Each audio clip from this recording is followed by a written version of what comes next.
Let's talk about one of the biggest dumpster fires in the NFL and how they did in free agency. Yes, I'm talking about the Cleveland Browns. They lost a couple guys in free agency, including right tackle James Hudson on a 2-year, $12 million deal to the Giants, and running back Nick Chubb, who is currently a free agent, but I've heard rumors that he might sign with the Chicago Bears. The guy I want to highlight is defensive tackle Dalvin Tomlinson on a 2-year, $29 million deal to the Arizona Cardinals.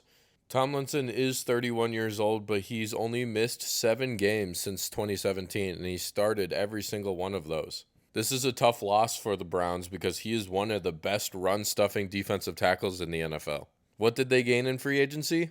Not much. They signed defensive tackle Malik Collins to be that replacement for Dalvin Tomlinson. He's on a 2-year, $20 million deal from the San Francisco 49ers. And then their starting quarterback, presumptively, is quarterback Joe Flacco, who signed a 1-year, $5 million deal from the Indianapolis Colts. He is the front runner to win the QB competition in Cleveland because he recently said he's not looking to mentor people like Shedeur Sanders or Dylan Gabriel on the team, but rather lead by example, winning the quarterback competition and showing what it takes to be a winning quarterback in the NFL. Anyone want to take a guess how long it takes for either Shedeur or Dylan Gabriel to play this season?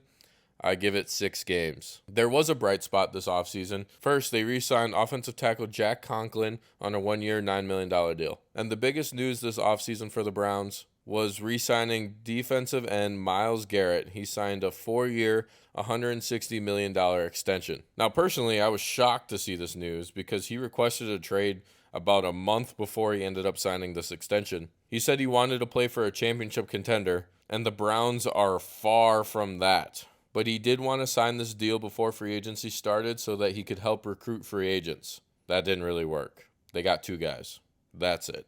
The Browns also participated in one trade. They traded their quarterback, Dorian Thompson-Robinson, to the Philadelphia Eagles for quarterback Kenny Pickett. At this point, they were just swapping third-string QBs. Overall, I give the Browns free agency period a D-. The only reason that's not an F is because they were somehow able to resign Myles Garrett. They were one of the worst teams in the NFL last year. This team is primed to see some dark days coming up. Their starter is going to be a 40-year-old QB and not bringing in any notable free agents. If we were talking about their draft, I believe it was pretty solid. But anytime you draft 2 running backs and 2 quarterbacks, they can't play all at the same time. You need to just spread the wealth because this team has so many needs. Hopefully for them, they hit at least on 1 quarterback and both running backs. That would really savor this offseason. But for now, I can see the Browns being one of the worst teams in the NFL coming up this next season. What team do you want to see analyzed next? Let me know down in the comments.